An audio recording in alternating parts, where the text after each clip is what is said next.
Merci Madame le maire, Monsieur le président de la CAF, Monsieur Aubert, merci beaucoup d'avoir tout organisé, aussi les gens qui ont aidé à cette soirée. Je suis vraiment content d'être à Mulhouse, surtout que j'ai failli encore ne pas y être. J'ai raté le train, quoi. Donc il a fallu que je me débrouille. Mais c'est la clé de ce que je vais dire ce soir. Je suis optimiste, d'accord ? Donc, et mon discours, alors que parfois je parlerai de choses vraiment redoutables, c'est l'optimisme. Je crois qu'on devrait interdire d'ailleurs ce métier aux gens pessimistes, le métier de pédopsychiatre.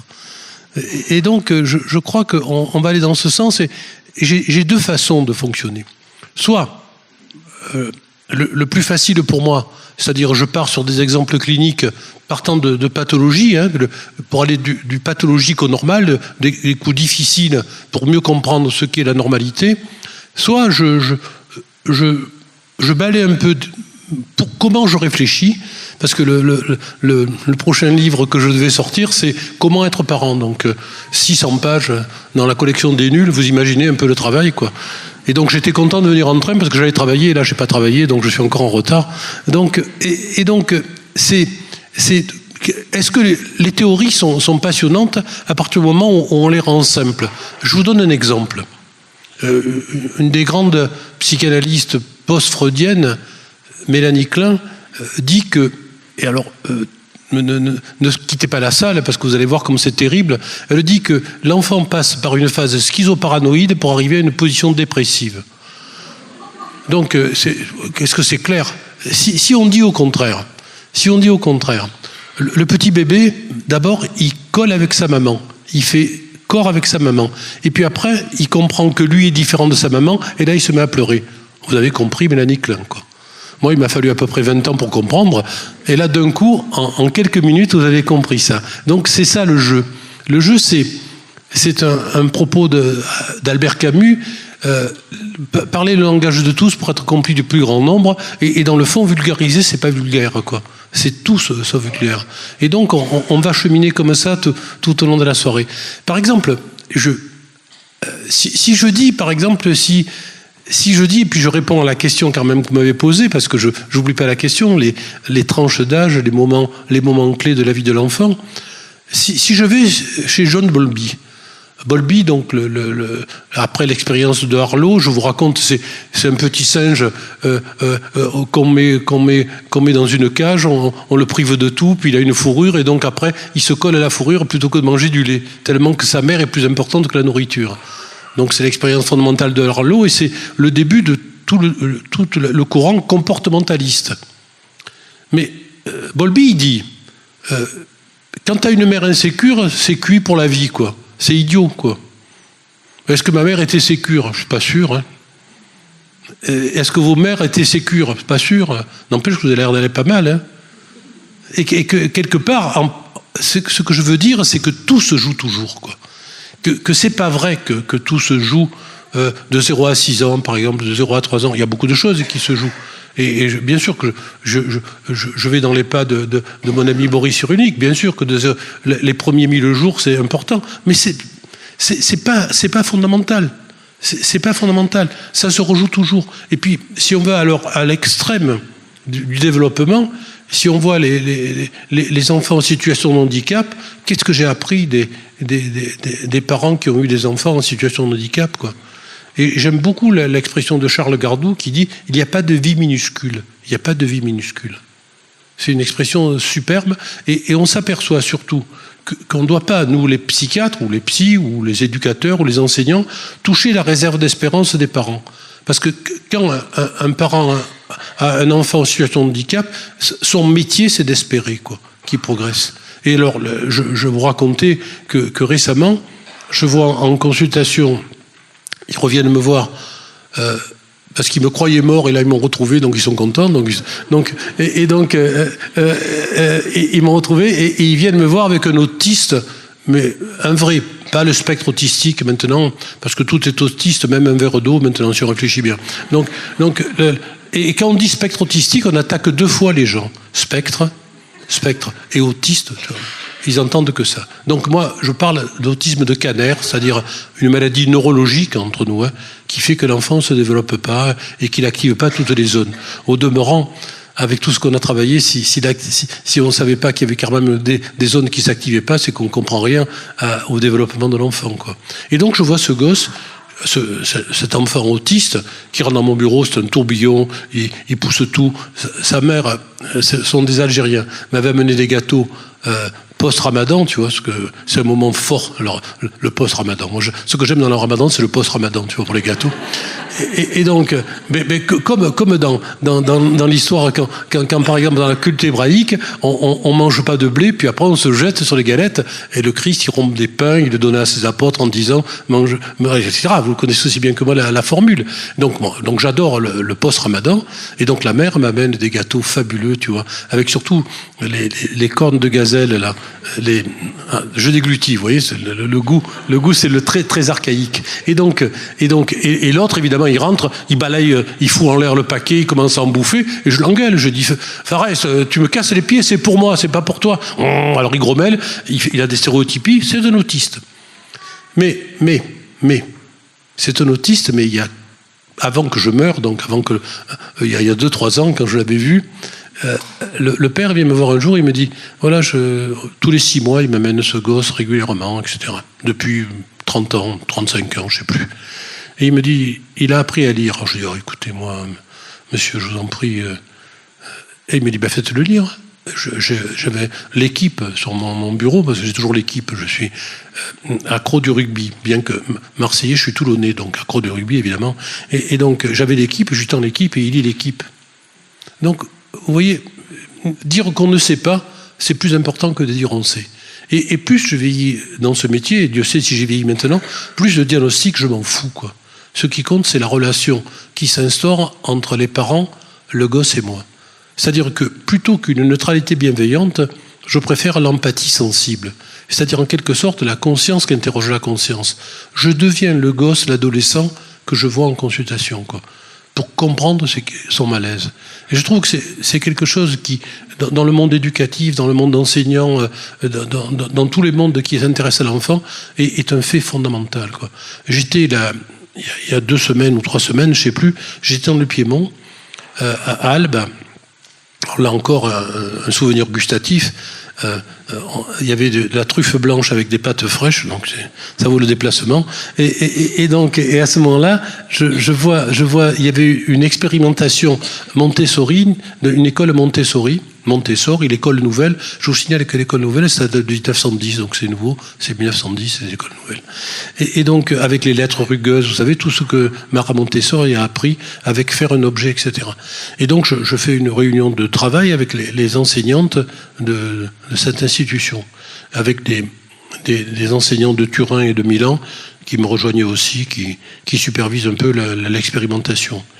Et alors, j'entends un truc d'une grande banalité, mais c'est là-dessus que je veux en venir. Les enseignantes disent, on observe l'enfant et on se plie à ce qu'il veut. Le programme, c'est ce qui l'intéresse. C'est ça qui est intéressant. Alors maintenant, on va passer au dur, d'accord ? On va passer au dur. C'est-à-dire, on va passer à la question que vous m'avez posée, les différents temps de la parentalité. D'abord, quand est-ce qu'on pense qu'on va être parent, quoi ? Quand c'est que vous avez pensé la première fois, je vais être parent ? Alors, avant, à une certaine époque, c'était les filles. Parce que quand tu posais aux filles une question, qu'est-ce que tu veux faire plus tard ? Elles te disaient infirmière, institutrice et maman. Et les garçons, ils disaient pompier et footballeur. Eh ben, l'autre jour, j'ai vu un garçon de 5 ans, je lui dis qu'est-ce que tu veux faire comme métier ? Il me dit je veux être papa. C'est un pas dans la parité absolument prodigieux. Donc celui-là, à 4 ans, il a su qu'il allait être papa. Les quelques garçons dans la salle, je vous demande de réfléchir, quand c'est que vous avez pensé être papa ? Quand votre compagne ou votre épouse l'a dit, tu vas être papa. Et là, vous avez frémi, avant, vous avez commencé à ce moment-là. Alors que depuis longtemps, les filles ont ça comme capacité. Vous savez, le drame du pédopsychiatre que je suis, c'est de ne pas pouvoir être enceinte, quoi. Je ne sais pas si vous vous rendez compte de ma souffrance. Parce qu'il se passe des choses dans la grossesse fondamentale. Il se passe des choses fondamentales dans la grossesse et j'en reviens au goût. Il y a quelques années, avec un camarade, on avait fait une expérience très curieuse. On donnait aux femmes enceintes de l'ail ou du beurre. C'est-à-dire, on donnait de l'ail ou du beurre et au 6e mois, donc on faisait des tartines d'ail avec de l'huile d'olive et du beurre salé, etc., qu'elles mangeaient. Donc on donnait ça aux femmes enceintes. Et à la naissance des bébés, dans les premiers jours, on approchait un tissu humecté d'ail ou avec un goût de beurre vers l'odorat de l'enfant. Et vous savez ce qui se passait ? Le gosse qui n'avait pas été formé à l'odeur de l'ail, il tournait la tête. Celui qui avait été formé à l'odeur de l'ail, il se retournait vers l'ail et réciproquement pour le beurre. Donc on est bien d'accord, il y a des gosses du sud et des gosses du nord, quoi. Donc il y a deux grandes différences, cuisine à l'huile ou cuisine au beurre. Et donc, mais ce que je veux dire par là, en dehors de l'anecdote expérimentale, ce qui est bien, c'est qu'il se passe dans la grossesse des tas de choses encore plus fabuleux. À Roubaix, Carleux, il y a longtemps, fait une expérience géniale, quoi. Il demande au 6e mois de la grossesse à la maman de chanter une chanson. Maman, les petits bateaux, frère Jacques, enfin. Les chansons. Et plus, il demande un truc plus intelligent, Carleux, il demande qu'on chante les berceuses par lesquelles on a été bercé quand on est enfant. En italien, Nina Nana.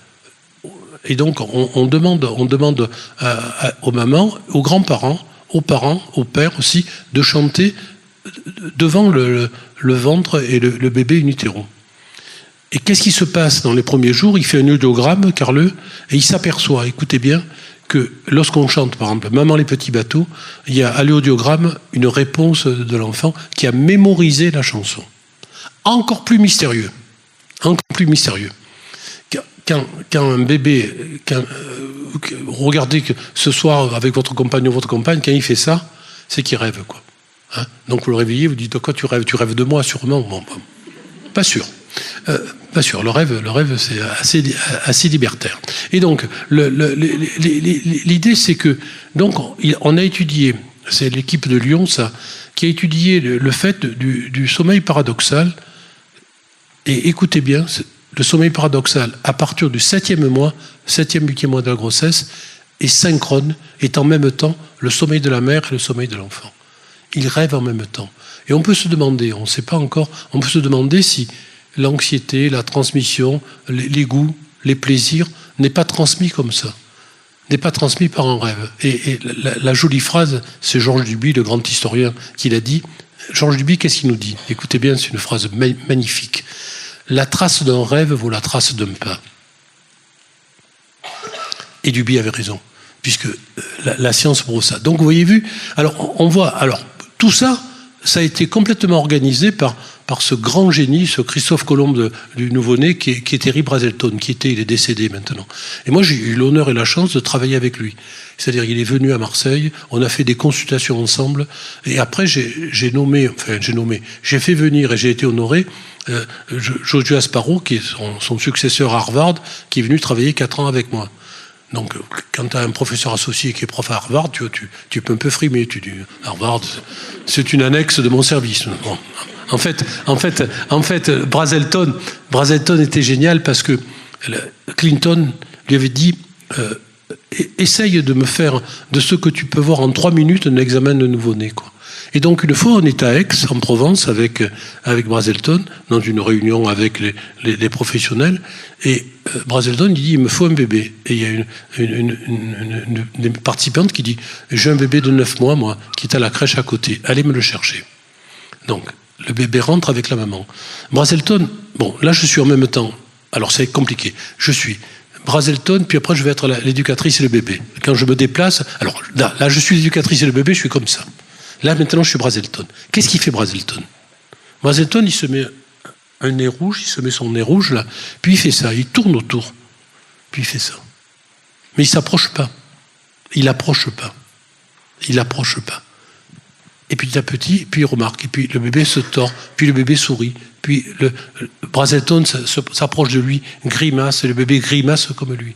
Et donc, des éléments et des données absolument fabuleuses par Brazelton. Et Brazelton, il a fait toute une échelle de Brazelton donc, pour savoir ce qu'on appelle les interactions et les compétences du bébé. Le bébé, quand il naît, dès les premiers jours de sa vie, et les sages-femmes et les équipes de gynéco ont fait d'immenses progrès maintenant, le bébé, quand il naît, il reconnaît l'odeur de sa mère. C'est-à-dire, tu passes sous les aisselles un coton, le bébé va se retourner par ça. Il reconnaît sa voix. Il reconnaît sa voix, il reconnaît son odeur et le goût de son lait. Et après, Winnicott, notre grand génie, avait dit aussi que le bébé a ce qu'on appelle un dialogue tonique. C'est-à-dire que quand tu le prends au bras, si ça c'est le bébé, je le prends au bras, le bébé avec le dos, c'est là où il a le plus de sensations, c'est avec le dos qu'on a le plus de sensations, et in utero, c'est vrai qu'on était dans la voûte de l'amnios, de la cavité amniotique, on était avec le dos, et le bébé s'ajuste spécifiquement à la prise. C'est-à-dire quand la grand-mère le prend, il s'ajuste, quand le grand-père le prend, il s'ajuste, quand le père le prend, il s'ajuste. Après, le père, il le reconnaît parce que les seuls lanceurs de bébés, c'est les pères. Quand un bébé est lancé en l'air, c'est le père. Ça ne peut pas être autre chose que le père. Donc le bébé, il fait le diagnostic. Il dit, ça, c'est papa. Bon, enfin. Alors, on a donc, vous voyez, cette histoire fabuleuse, quoi, du bébé, quoi, dans ses développements, va continuer et ça va être génial. Parce que, écoutez, entre la 2e et 3e année de la vie, donc pas les 1000 premiers jours, mais entre la 2e et 3e année de la vie, écoutez bien, on passe de 100 mots à 1500 mots. Je ne sais pas si vous vous rendez compte. Il n'y a aucune autre année où on fait autant de progrès dans le développement neuronal. En même temps, on a la myéline. On est debout parce qu'on termine ses terminaisons nerveuses. On peut être debout parce qu'on a de la myéline, quoi. Hein, vous voyez, c'est lié avec le développement organique. Et après, on fait un rond. On commence à faire un bonhomme. Et on dit je, J-E. Quand on dit je, quand on fait un bonhomme, et on devient propre aussi. Caca, c'est terrible parce que moi, par exemple, j'ai vu beaucoup d'encoprétiques. Et les encoprétiques, ils veulent rester un bébé.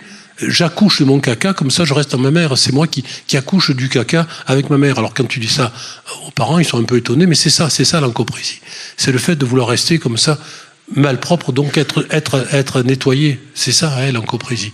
Et puis après, il y a une période géniale, si on continue le développement, c'est 3 à 6 ans, où là c'est la période oedipienne, c'est-à-dire tu es la plus belle de tous les mamans et toi le plus fort de tous les papas. Ça va s'arrêter après, donc profitez-en. Hein. Donc profitez de cette période parce qu'elle est vive. Puis après, ce que les psychologues, Piaget notamment, ont appelé entre 6 et 12 la phase de latence. Latence des émois amoureux par rapport au discours freudien sur la pulsion sexuelle, etc. Ce qu'a pris Freud, il aurait pu prendre la pulsion épistémophilique, il a pris la pulsion sexuelle, et puis voilà. Et donc, mais pas le sexe, la pulsion. C'est pas le sexe. Le phallus, c'est pas le sexe. C'est pas le pénis, le phallus, c'est le pouvoir. Et donc, à ce moment-là, qu'est-ce qui se passe? Pendant la période dite de latence, où je crois que c'est faux, il y a une erreur technique, il y a une erreur épistémophilique. C'est-à-dire que on dit qu'on n'est pas amoureux, c'est pas vrai. On est super amoureux entre 6 et 11 ans, mais on a peur de le montrer. Sinon, les amoureux, il y a un moulon autour de la cour qui dit les amoureux. Et puis, c'est aussi la période où s'inaugure finalement l'homosexualité, ou le transgenre maintenant, la dysphorie de genre, avec le fait que ça va devenir... les parents ont compris, et puis le gosse comprendra à l'adolescence, quoi. Il y a toute cette période intermédiaire où finalement il finit par dire, alors qu'il est profondément amoureux d'un garçon ou d'une fille, ou alors il veut être un garçon ou il veut être une fille selon la dysphorie de genre maintenant, quoi. Et après, l'adolescence purée. Et Winnicott a dit aux parents, là je vous le dis, il voit un adolescent terrible avec des parents, tu vois, insupportable, quoi. Et Winnicott explique qu'il veut s'affirmer, qu'il est opposant, qu'il envoie paître les images parentales. Papa, c'est pas le plus fort, mais l'autre, il le savait, quoi, tu vois. On te fait croire que c'est le plus fort, mais tu le savais. Et toi, t'es pas la plus belle, tu le sais aussi. Mais là, il te le dit, donc ça fait drôle. Ça fait drôle de le prendre dans le cornet, tu vois. Et alors le père prend la parole à la fin de la consultation de Winnicott, il dit, bon, mais Monsieur Winnicott, d'accord, j'ai compris la désillusion qui est nécessaire à mon enfant, mais il va rentrer à la maison, ça va recommencer, qu'est-ce qu'il faut faire? Et Winnicott lui répond, survivre. Parce que le seul moyen de guérir de l'adolescence, c'est survivre. Parce qu'un jour, d'un coup, ça s'arrête. Et alors, exemple caricatural, mais très douloureux, c'est les enfants adoptés. Les enfants adoptés, ils ont une double difficulté à l'adolescence. D'abord, ils veulent persécuter leurs parents adoptifs pour voir jusqu'où ils les aiment. Plus ils les persécuteront, plus ils prouveront qu'ils les aiment. Ils les persécutent vraiment. Hein. Nous, on a fait un hôpital de nuit, tu vois, où on les prend la semaine. Et on les renvoie là chez eux le week-end. Le week-end, ils cassent tout. La semaine, ils sont parfaits. Donc nous, on a des enfants adoptés complètement adéquats, qui sont scolarisés à l'extérieur, et les parents, ils se débrouillent. Alors, il y a des parents qui me disent, vous pouvez pas les garder, les faire sortir qu'un week-end sur 2. Alors, parfois, on négocie. Tu veux bien sortir qu'un week-end sur 2? Et le gosse, il dit, oui, mais pauvres parents, ils en ont marre. C'est le début de la guérison, quoi. C'est le début de l'amélioration. Et alors, ils ont aussi un autre problème plus archaïque dont j'ai oublié de parler, c'est la notion de Freud du roman familial. C'est quoi le roman familial? Le roman familial, c'est quand tu as 6 ans, tu dis, je ne suis pas issu de cette famille modeste, là. Je suis issu d'une famille très noble. Ah, mais par contre, j'étais dans le ventre de ma mère, quoi. Donc, ben c'est simple. Elle a eu des relations amoureuses avec un roi. Et c'est un grand respect pour le père, parce que tu t'aperçois après que c'est pas vrai. Tu sais très bien que ta mère, elle n'a pas rencontré un roi. Même si de temps en temps on en rencontre, mais et puis peut-être que le roi n'était pas intéressé par ta mère. Donc c'est plus contre la mère finalement que contre le père. Et donc ce roman familial, les enfants adoptés le vivent de plein feu encore, puisque j'ai un roman familial, et donc ce roman familial, c'est je suis issu d'une mère qui en fait m'a abandonné parce qu'elle a été maltraitée. Et c'est un roman familial négatif. C'est pas un roman familial romancé, mais c'est un roman familial de tragédie, quoi. Et donc il faut vraiment les aider. Et d'ailleurs, j'ai une expérimentation en cours avec le département de Hauts-de-Seine, là, qui est passionnante, qui va commencer en septembre 2023. Vraiment, le président du département là m'a fait confiance et je le remercie beaucoup. Alors on va s'intéresser à quoi? On va s'intéresser aux enfants de l'ASE, des enfants placés, qui sont, écoutez bien, à 40% maltraités quand ils sont bons élèves. C'est-à-dire quand tu es bon dans un foyer, tu es maltraité par les autres. Parce que tu es un bouffon, tu es un collabo, bon. Et on va faire un établissement qui s'appelle Maison d'avenir. C'est-à-dire on veut qu'ils réussissent des grands concours comme leur capacité en ont les possibilités. Et la nouvelle loi sur l'ASE permet de faire des contrats jeunes adultes, de prolonger au-delà de 18 ans, parce que tu n'es pas grand à 18 ans, d'accord? Tu es majeur, tu votes, mais tu n'es pas grand. Et donc on va commencer par 10 enfants, après il y en aura 40, qui seront repérés par les éducateurs qui les proposeront à la maison d'avenir. Et puis après, on va l'implanter à Nanterre. Il y aura aussi des étudiants qui viendront leur donner des cours le soir pour un salaire étudiant. Vous voyez, on fait coup double. Et je pense que ça, si c'est contagieux, si d'autres départements le font, déjà j'ai contaminé les Bouches-du-Rhône, ils vont le faire. Donc les Bouches-du-Rhône vont le faire aussi, la Corse va le faire aussi. Donc si on a comme ça 3 ou 4 départements qui s'engagent là-dedans, on va changer l'image de l'ASE. À l'origine, ma discipline, Georges Hier, en 1938, c'était les enfants abandonnés. Hein. Et après, qu'est-ce qu'on a dit? C'est du social, c'est pas du médical. Le social, c'est du médical, quoi. Quand tu es malheureux, quand tu es d'un milieu défavorisé, c'est une souffrance, quoi. Et donc, il faut faire ça. Et après on croit que c'était terminé, l'évolution. Puis tu as les jeunes adultes qui ont l'effet Tanguy et qui ne s'arrêtent pas de faire des diplômes de l'enseignement supérieur pour rien foutre, quoi.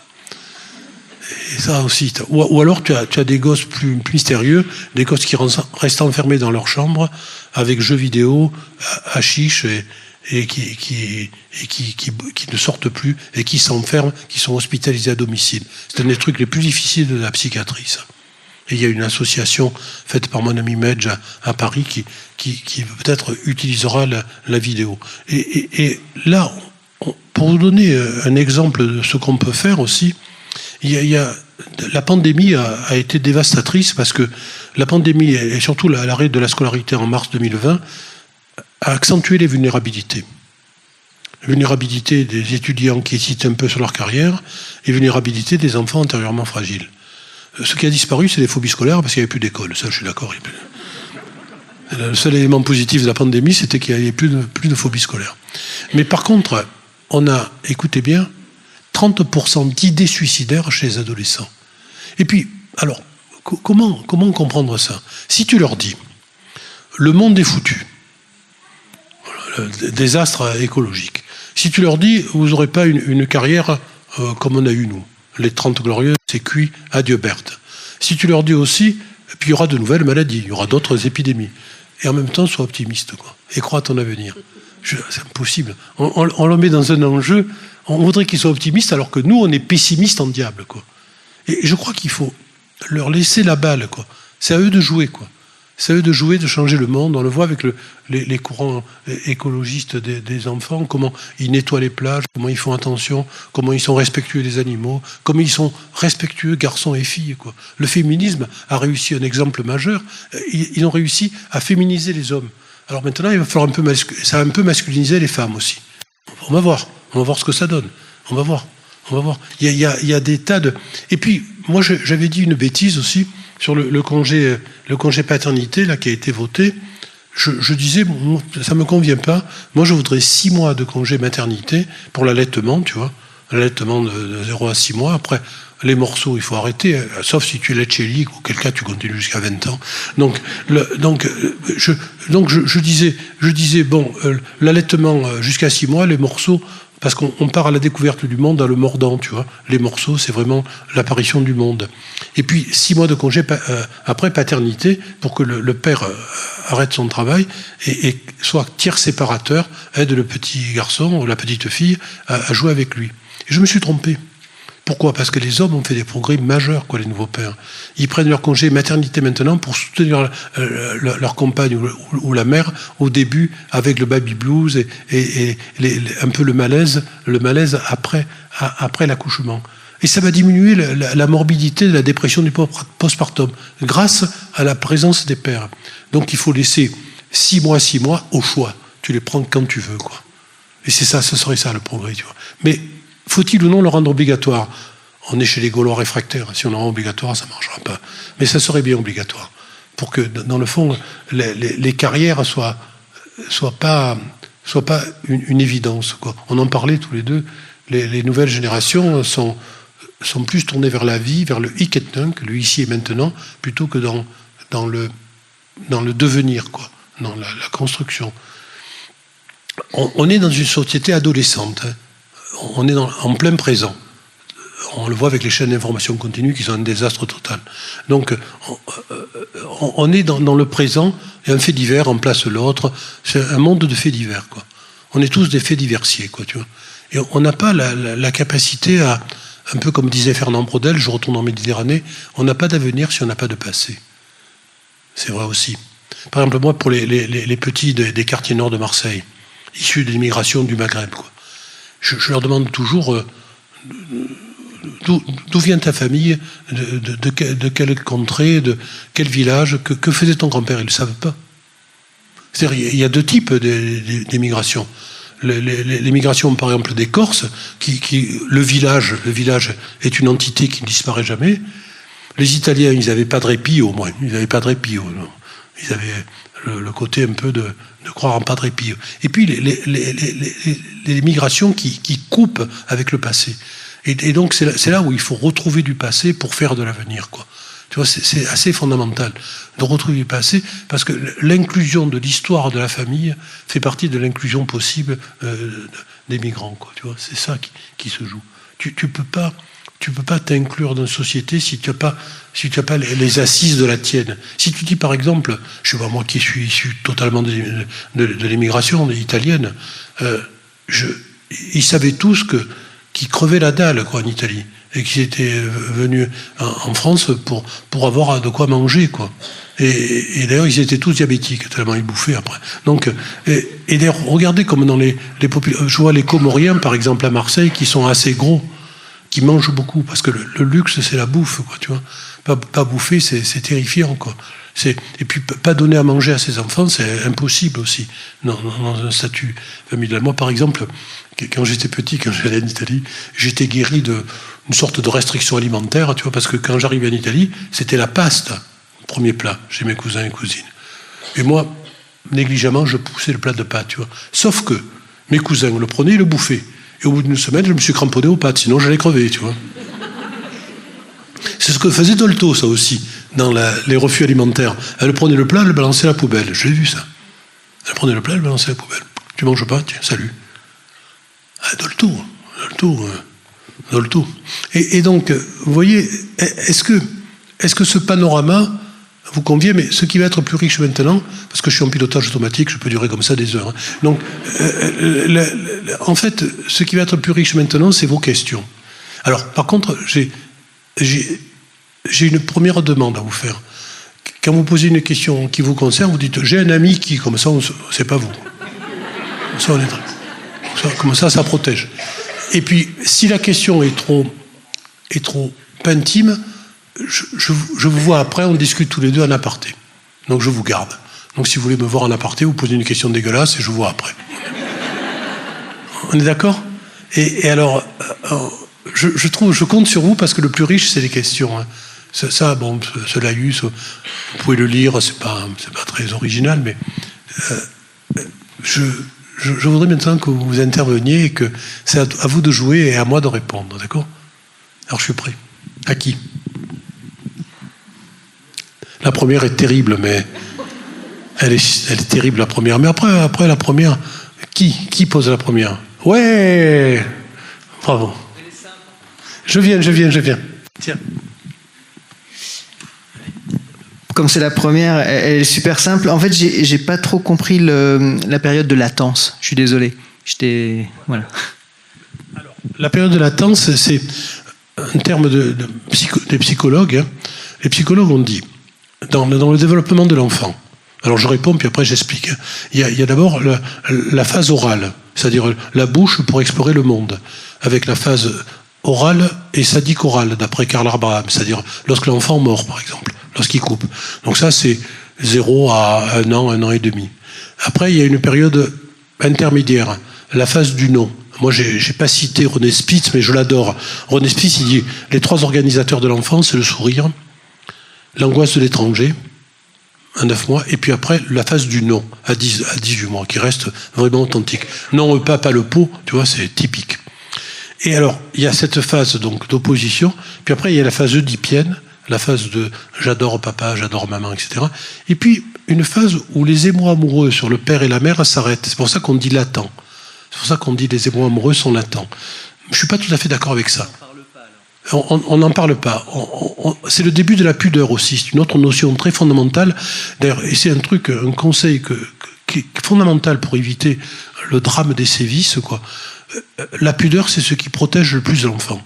Mon corps est à moi, je vais seul au cabinet, je me nettoie seul, je vais seul sous la douche, je prends plus le bain avec papa ou le beau-père ou le grand-père, je me lave, je m'habille.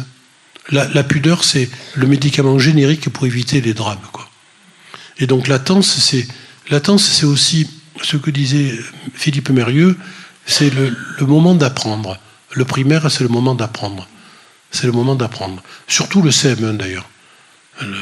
Surtout le CM1 où avec les données analytiques qu'on a eues en CP, CE1, CE2, en CM1, on va faire de la créativité, quoi. On va créer en CM1.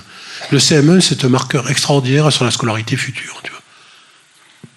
J'ai répondu ou pas? Il est d'accord. Je viens. Attends, je viens doucement parce que je me suis cassé les guiboles. Allez. Là, j'ai là. Allez. Que les garçons qui parlent, c'est bien. Merci. Alors, moi, j'ai un ami qui a une fille. Et sa fille fait des crises terribles. Elle a 7 ans. Et il n'arrive pas, cet ami, toujours, c'est pas moi, il n'arrive pas à sortir de ce conflit. Et ça peut être vraiment pour des choses très bêtes. C'est-à-dire, tiens, ce serait bien que tu manges puisque c'est l'heure de manger. Alors ouais, donne parce que c'est une très jolie question et c'est très typique du côté sympa, en progrès des nouveaux pères qui sont je t'explique, je te parle, alors que de temps en temps il faudrait qu'ils leur disent tu me casses les pieds, quoi. Mais ils peuvent pas. Ils les aiment, quoi. Ils les aiment et puis ils les éduquent dans la bienveillance entre nous. C'est bien tout ça. Hein. Je vais pas être rigoureux, mais il y a des frustrations nécessaires. Et la clé, parce que les gosses tout plus petits que cette petite de 7 ans, les gosses plus petits, ils ont un comportement, moi je vois des tas de bébés qui sont des tyrans domestiques, quoi. Des tyrans domestiques. À 3 ans, la moindre frustration les met en fureur, quoi. Et les parents ne s'en sortent pas. L'autre jour, il y a un psychiatre qui vient avec son bébé me consulter, donc c'est intéressant. Et 3 ans. Et le gosse, il se cache, il veut pas me parler, il répond pas, etc. Je dis, bon, mais on reste seul. Ouais. Il dit, il veut pas. Je dis, tu restes là. Je fais sortir le psychiatre et sa femme. Et il commence à gueuler comme un putois. 3 quarts d'heure. Je dis, quand tu t'arrêteras de gueuler, je ferai rentrer tes parents. Tant que tu gueules, ils rentreront pas, quoi. Le psychiatre revient, ému, la mère lui caresse les cheveux. Je dis, non, ne touchez pas, ne le félicitez pas, il m'a cassé les pieds comme il vous casse les pieds à vous. Et le psychiatre et son épouse repartent. Le psychiatre me téléphone dans la soirée, il me dit, Ruffo, je peux vous dire quelque chose? Je dis oui. Il a été impeccable, il a mangé, il s'est brossé les dents, il est allé se coucher tout seul. Donc l'ogre, celui qui dit non. Parce que j'ai pas de relation affective avec ce petit. Je l'aime pas si je l'aime. Je suis cuit. Avec ma petite fille, je me fais avoir. Elle veut pas manger, je m'en fous, je ne mange pas. Elle veut pas se brosser les dents, elle se brosse pas. Je suis un mauvais pédopsychiatre avec elle. Parce que j'ai une relation affective. Et donc, la solution, elle est difficile et simple. Il faut être neutre. Il ne faut pas la rejeter. Il ne faut pas la rejeter. Il ne faut pas la gronder. Il ne faut pas l'attaquer. Parce que si on l'attaque, elle a gagné. Si on l'attaque, en fait, elle a gagné. Les éléments négatifs de leur relation fait qu'en fait, elle a gagné. Elle a créé un érotisme plus vif. Il se met en colère contre moi. Elle s'en fout de la colère. Ce qui compte, c'est la relation intense, la relation érotisée, passionnelle, et qui est tu viens de comprendre. Essaye donc une. Ouais, tu le répètes à ton ami. Tu le répètes à ton ami et tu dis, essaye d'être neutre. Je suis d'accord que c'est le plus difficile. Hein. Soyons clairs. Neutre, c'est-à-dire que, par exemple, là moi, avec le psy, j'étais en consultation, c'est pas pareil. Mais j'aurais pas fait ça à domus, j'aurais pas fait ça à domicile. Mais là, être neutre en disant, bon, écoute, tu veux pas manger, ben tu manges pas. Tu veux pas te brosser les dents, tu manges pas. Mais moi, je joue pas avec toi, par exemple. Et puis, il y a un truc aussi, de dire, quand on leur dit, arrête-toi, mais je t'aime, ils entendent que je t'aime. Hein. Ils entendent la deuxième proposition. Maintenant, tu m'énerves, mais je t'aime. Je t'aimerai toujours. On est cuit. Mais cet ami, il a bénéficié de bons conseils, je crois. Allez.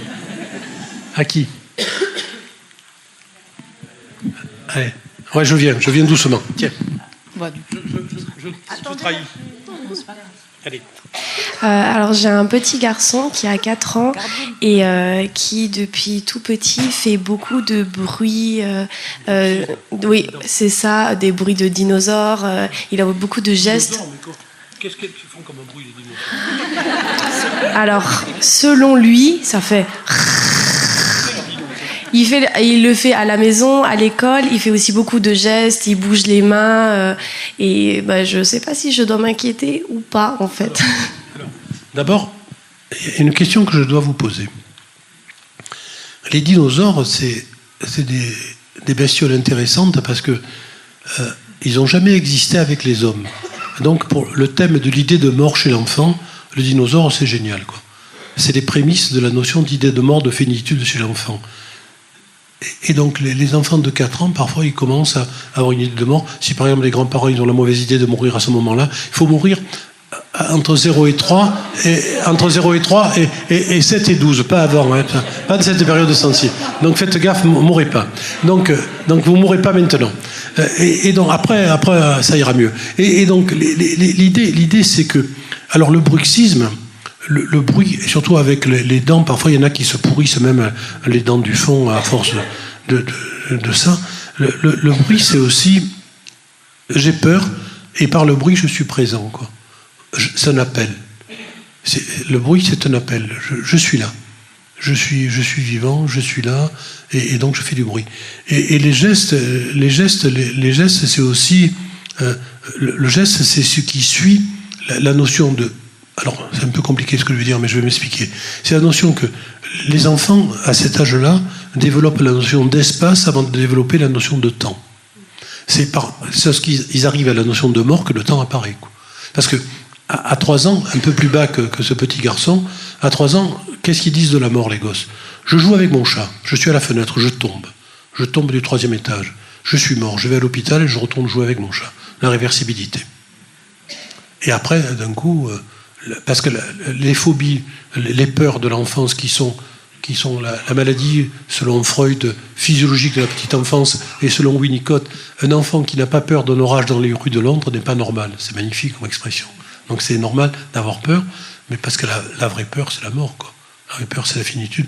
Et c'est pour ça, après, que en phase de latence, comme la question tout à l'heure, en phase de latence, ils apprennent l'anatomie, l'archéologie, les civilisations disparues. Tout ça, ça fait partie de comment lutter contre l'idée de mort. Il y a ma petite fille qui a 7 ans et demi, elle me dit « Je veux être archéologue ». Je lui dis « C'est bien. Tu vas faire à peu près 15 ans d'études pour avoir 1 500 € de commentaires à la fac. » Alors elle s'en fout. Elle s'en fout de ce côté un peu mercantile du fils de marchand de légumes que je suis. Non. Et donc, je dis mais pourquoi tu veux être archéologue, quoi? Et elle me dit parce que je retrouverai des choses de gens qui ont disparu. Et c'est ça qui compte. Et en plus, quand j'ai été un peu malade, elle était très très inquiète. Elle a raison elle-même, quoi. Donc elle a raison de s'inquiéter sur moi. Et donc elle est archéologue parce que papy, comme ça, on verra un peu des trucs de papy quand papy sera plus là. Donc c'est ça la clé. Et donc je lui ai dit ça. Je lui ai dit, dans le fond, tu t'inquiètes pour moi, c'est pour ça que tu vas être archéologue. Alors elle a été furieuse, elle m'a dit, maman m'avait dit de ne pas t'écouter. Donc on ne sort pas. Ouais. J'étais là, j'étais juste à côté. Moi, ma question, c'était plutôt sur la gestion des émotions, oui, et l'évolution qui se fait toute seule avec peut-être des âges clés, notamment sur la colère, la frustration. Moi, j'ai un petit garçon, là, il a 4 ans. L'année dernière, il était en petite section et alors il tapait. À chaque frustration, il tapait ses copains, même ceux qui n'avaient rien fait. Qu'est-ce qu'il a comme développement de langage, ce petit? Ah, il parle très bien. Mais il a parlé à quel âge? Assez tôt et assez bien. Il parle. Est-ce qu'il a une petite sœur? Il a un petit frère. Mais un petit frère plus jeune que lui? Oui. Ah, c'est un drame. C'est un drame. Je parie que lorsqu'il est rentré à la maternelle, vous avez pris un congé maternité. C'est ça. Ah oui. Il n'y a que les parents pour croire que les frères, c'est bon en rêve, c'est pas... Et en plus, qu'ils s'aiment pareil. Donc, je veux dire, en fait, est-ce qu'il frappe les plus petits ou les plus grands? Tout le monde? Tout le monde. Ouais, ça c'est bien, il n'a qu'à faire de rugby. Donc, il n'a qu'à jouer chez les Springboks. Et donc, l'idée, c'est quand même que, en fait, moi je trouve que il exprime une souffrance. Et moi, je ferais, si je consultais ce gosse, parce qu'un gosse comme bon développement, etc., mais qui pose des problèmes de sociabilité, quoi, en quelque sorte. Hein. Puisque gérer les émotions, c'est qu'il ne s'adapte pas dans un milieu où il doit s'adapter, c'est-à-dire l'école maternelle.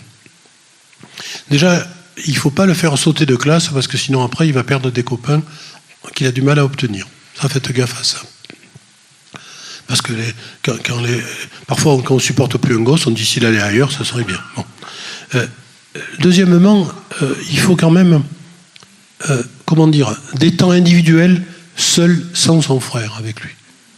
C'est-à-dire que de temps en temps, son père, vous, les grands-parents... Par exemple, un truc que je dis toujours, les grands-parents pendant les vacances, parce que les grands-parents, bien qu'ils soient maintenant modernes, qui partent en croisière, qui jouent au golf, enfin, etc., les néo-grands-parents, c'est comme les nouveaux pères, ils sont un peu bizarres. Ils sont plus à dispo. D'autant que quand t'es grand-parent, après, d'un coup, tu perds toute autorité. C'est mon fils, c'est ma fille. Et alors, on m'en fout. Que ça peut foutre que ce soit ton fils, ta fille. Je pense que je veux, mais non. Et non, c'est maintenant, c'est moi qui gère. Bon. Et donc, les grands-parents, il faut par exemple, un truc qui serait bien, c'est que ces deux petits-enfants aillent alternativement chez les grands-parents. C'est-à-dire que l'aîné y aille seul et le petit seul aussi. D'abord, ce sera mieux pour les grands-parents parce qu'ils sont à gérer le conflit fraternel. C'est insoluble pour les grands-parents. Et donc, moi, vraiment, donner du temps de séparation aux fratries, c'est réussir la fratrie, au contraire. Quand ils ont envie de se revoir alors qu'ils ne se sont plus vus, quoi. Et moi, le conseil que je donnerais pour ce petit garçon, c'est ça. Mais par exemple, pratiquer un sport avec des règles aussi. Alors il est petit, il n'y a que le judo, tu vois, à cet âge-là, ou la gym, ou le baby gym. Mais par exemple, le judo, c'est bien parce que le judo, et c'est pour ça qu'on a eu tellement de médailles en judo, le judo c'est aussi la règle, le dojo, le salut, les règles, le maître de salle, tu vois. Et donc c'est un joli sport. Après, les sports co sont idéaux. Et pour ce type de gosse un peu tonique, le rugby c'est essentiel parce que respect de l'arbitre, être avec des gros dont tu as peur, enfin, tu vois, c'est un sport de courage et c'est un magnifique sport. Enfin, moi, je suis à fond pour le rugby, vous avez compris. Je voulais juste. Allez. Je voulais juste reposer une autre question. Oui. Donc là, justement, en fait, donc on lui a expliqué qu'il fallait pas taper, la maîtresse lui a expliqué, Ouais, et puis ça s'est arrêté tout seul. Enfin, au bout d'un moment, mais pas après qu'on ait expliqué. C'était indépendant, en fait. Et maintenant, c'est le petit frère qui se met qui a entre 1 an et demi et 2 ans, qui se met quand il est frustré à vouloir taper, et le grand ne lui répond pas du tout en violence. Et justement, vous parliez des moments seul à seul. En fait, c'est ce que je fais. Je mets des fois le petit chez la nounou pour rester la journée avec le grand, ou j'inverse. Mais il faut que les enfants aient l'impression... En fait, c'est dans l'identification projective. En fait, on se construit par identification aux parents, quoi. Et on a besoin de parents intimes, quoi. Alors, en termes chronométriques, c'est que dalle. C'est-à-dire, tu rentres du travail, tu te consacres 10 minutes individuellement à chaque enfant, en disant... je sais pas, le petit garçon fait la cuisine maintenant avec la parité, pendant que la petite fille joue à se combattre avec le père, par exemple, tu vois. Des trucs comme ça qui sont et qui vont marquer beaucoup les enfants. Parce que dans nos souvenirs d'enfance, quels sont nos souvenirs de temps fort? Parfois, c'est des souvenirs reconstruits très minimes, quoi, d'un moment, quoi, tu vois. D'un moment. Alors évidemment, c'est un moment, si tu vas à la Scala de Milan et que tu vois le cœur de Nabucco, c'est bien. Si tu vois Toulon qui gagne le championnat de France en 85 contre Toulouse, c'est bien. Donc ils perdent d'ailleurs, tiens, le lapsus, ils perdent. Mais 19-19, c'est le plus beau match. La défaite peut être jolie, tu vois. Regardez le lapsus. Je me rappelle d'un beau match où Toulon perd et pourtant c'est le plus beau match que j'ai vu. Donc c'est ça aussi. Savoir perdre, ça aussi dans les jeux, savoir perdre avec les enfants, c'est capital. Pas les faire gagner. Moi, quand je joue au domino avec Louise, je la bats toujours, quoi. Alors elle les fout en l'air et je dis, tu les ramasses, parce que moi je les ramasse pas, tant pis si on les perd, on joue plus. Je la bats toujours, parce qu'elle est couillonne, elle fait, j'ai des 6 ou des 3, elle les met pas pour bloquer, tu vois. C'est ça le domino, purée. Et après elle les prend tous, elle est furieuse, elle tape sur la table, mais je la bats. Alors, si je peux me permettre, juste, j'avais une autre question. Pourquoi, dans ces moments seuls avec l'enfant, en fait, il s'aborde un peu le moment? C'est à ce moment-là qu'il ressort plein de caprices. Parce qu'il en veut plus. Parce qu'il en veut plus. Il y a une boulimie affective. C'est insensible, ce petit. Je fais semblant de ne pas comprendre, mais il a une grande sensibilité. C'est insensible.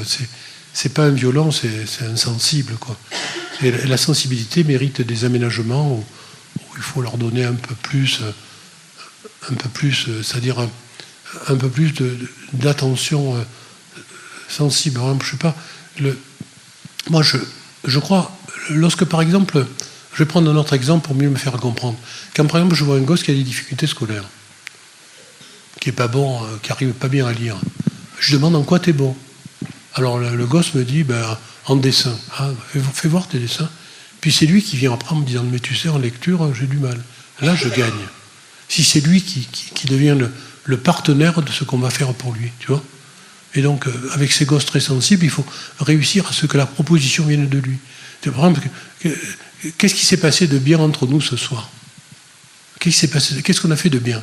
C'est toi qui dois me le dire, parce que comme ça, je comprendrai. Ah, il va être scié, le boulimique. Moi, j'avais une question, j'ai le micro en main. Où vous êtes? Tiens, j'essaie. Là-haut, là. De l'autre côté de la salle. De l'autre côté. Vous savez ce qu'on dit à Marseille? Je vais vous faire parler marseillais. on dit, quand vous êtes loin comme ça, on dit, vous êtes à Dache, c'est du patois marseillais. Qu'est-ce que c'était Dache? Dache, c'était un Italien qui habitait à la Belle de Mai et qui donc après est allé à Randoum. Il a changé de quartier parce qu'il a fait un peu fortune et donc il est devenu riche et est allé dans un quartier plus chic que la Belle de Mai. Et donc ses copains qui allaient le voir disaient on va à Dache. Et donc c'est de là que vient. Donc vous êtes à Dache. Alors je vous écoute. Voilà. Donc moi j'avais une question sur les troubles de l'attachement. Oui. Parce que j'ai mon enfant mon deuxième fils qui souffre de troubles de l'attachement. Donc voilà, je voulais vous entendre un petit peu là-dessus sur. Le trouble de l'attachement, c'est le truc bol bien justement. L'attachement sécure, l'attachement insécure, les différents types d'attachement. C'est une théorie qui a son intérêt. Hein. À partir du moment où on ne dit pas que c'est foutu, quoi. Moi, un trouble d'attachement, c'est d'abord diminuer le trouble, parce que vous tombez sur une de mes craintes, c'est-à-dire un diagnostic. J'ai un gosse qui a un trouble de l'attachement, on s'en fout. Qu'est-ce qu'il a? Qui sait? Qu'est-ce qui manifeste? Quels sont les symptômes? C'est plus intéressant que le diagnostic. Les parents, souvent, veulent un diagnostic. Ils veulent un diagnostic parce que ça les rassure. Et puis, comme ça, ils sont moins responsables aussi. Si c'est une maladie, c'est pas soi, quoi. Or, je suis désolé, il n'y a pas de possibilité de progrès sans une alliance parents, thérapeutes et enfants, quoi. On ne peut pas faire ça. Moi, toute ma carrière, par exemple, j'ai dénoncé l'imbécilité des psychiatres de séparer les anorexiques. Moi, au contraire, je fais rentrer les parents, elles vont à l'école et on discute en groupe de parents, anorexiques et parents ensemble, quoi. Parce que il faut être psychiatre pour dire vous la verrez plus, elle guérira. Donc, vous n'êtes pas responsable? Franchement, c'est délirant, quoi, comme attitude. Et l'autre jour, à France Inter, j'ai écouté un de mes camarades qui a fait ça toute sa carrière et qui disait finalement, la séparation n'est pas indispensable. Maintenant qu'il est à la retraite, il dit des choses intéressantes. Oui. Attends, ouais. Dans votre propos, vous êtes arrêté à l'âge de 12 ans. Et après? Non, j'ai dit à 12 ans. Alors je me suis arrêté à 12 ans parce qu'après j'ai parlé de Winnicott et l'adolescence. Les 3 temps, peut-être j'ai été un peu bref. Les 3 temps de l'adolescence, c'est la phase aiguë. C'est-à-dire, ça commence maintenant en CM1, CM2. Ils commencent à se coiffer, à faire ça, à hausser les épaules quand tu parles. Donc il y a des prodromes très très particuliers. Ils descendent un peu. L'adolescence commence de plus en plus tôt et se termine, je ne sais pas quand. Je ne veux pas vous dire quand. Je ne sais pas quand ça se termine. Alors il y a le premier temps, c'est le début, les prémices. La phase aiguë, tu vois. Ils sont chiants comme la pluie, quoi. Il n'y a pas d'autre mot.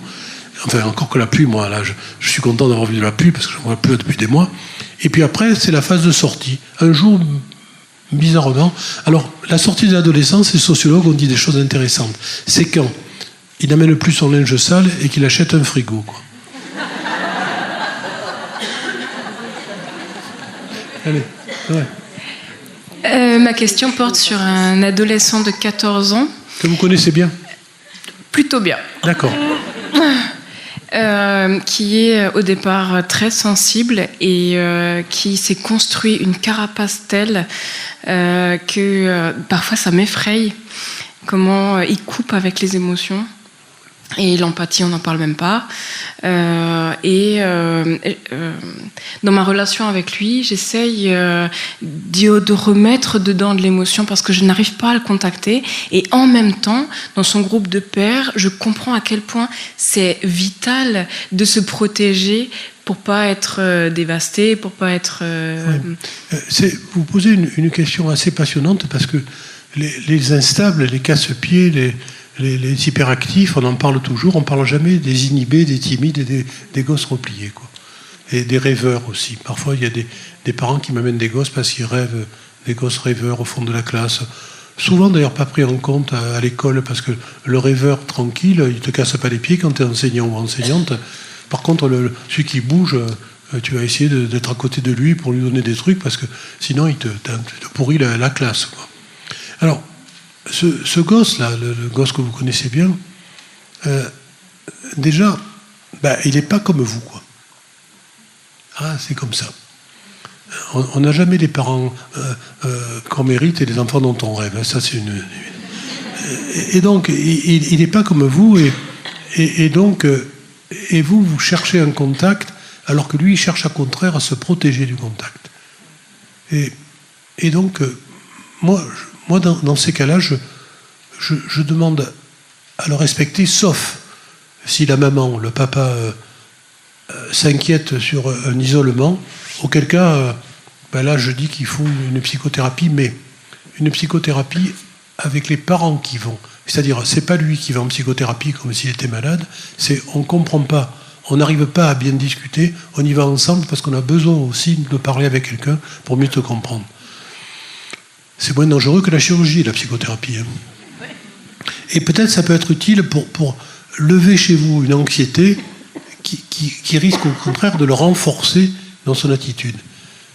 Si j'essaye de devenir votre fils, ce que j'essaye en ce moment, si maman est anxieuse, je vais encore plus me défendre.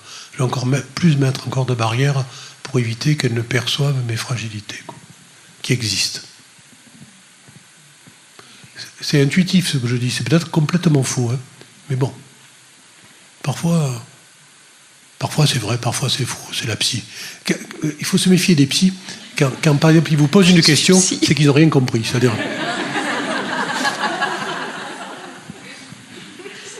J'aurais une question. Je Ouais. suis ici. Ouais. Alors sur votre gauche, du coup. Ah. Alors moi j'ai une amie qui a 3 enfants, donc le drame de la fratrie, et j'ai c'est moi, j'ai un garçon qui a 14 ans et qui a 2 petites sœurs. C'est un rugbyman. Petit, il s'amusait bien avec elle parce qu'il s'amusait à les plaquer, et aujourd'hui j'ai l'impression que je me demande s'il les aime, parce qu'en fait il est très indifférent. Oui, il s'en fiche.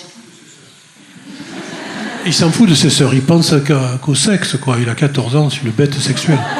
Donc, et il pense qu'à ça, c'est la vie, quoi. Et les sœurs, bon, ça va, il était parfait comme quand, au niveau du développement, il a été un parfait piagétien, un parfait psychologue développementaliste, il les a aidés à parler, à dessiner, les devoirs, jouer, etc. Maintenant, il s'en fout. Ce qu'il veut, c'est une nana, quoi. Ce qu'il veut, c'est sortir le samedi soir, c'est fumer un peu de hashish. Non mais d'accord, mais attends. Moi, je vais vous dire un truc qui va vous paraître scandaleux. À Marseille, je m'attends à voir en consultation un gosse qui fume pas de hashish. Parce qu'on va me l'amener en consultation. Écoutez, je vous amène mon fils parce qu'il fume pas de hashish. C'est la transgression. Notre génération a été des poivreaux absolus. On faisait que picoler, tu vois. Et donc, la révolte adolescente, c'est le produit interdit. Le produit interdit, par contre, ce qui est dangereux, le hashish chez les normaux, ça fait rien du tout. C'est fragile. Comment on sait s'il est fragile, tu vois ? Le problème de la dépénalisation, c'est ça. C'est que moi, je suis complètement d'accord pour dépénaliser pour les non-fragiles, mais pour les fragiles. Et parce que je vois en consultation tous les mois un gosse qui rentre dans une schizophrénie qui ne serait peut-être pas rentré parce qu'il a fumé quand même. Mais fumer 10 pétards par jour. Pas... Que ça fout foutre.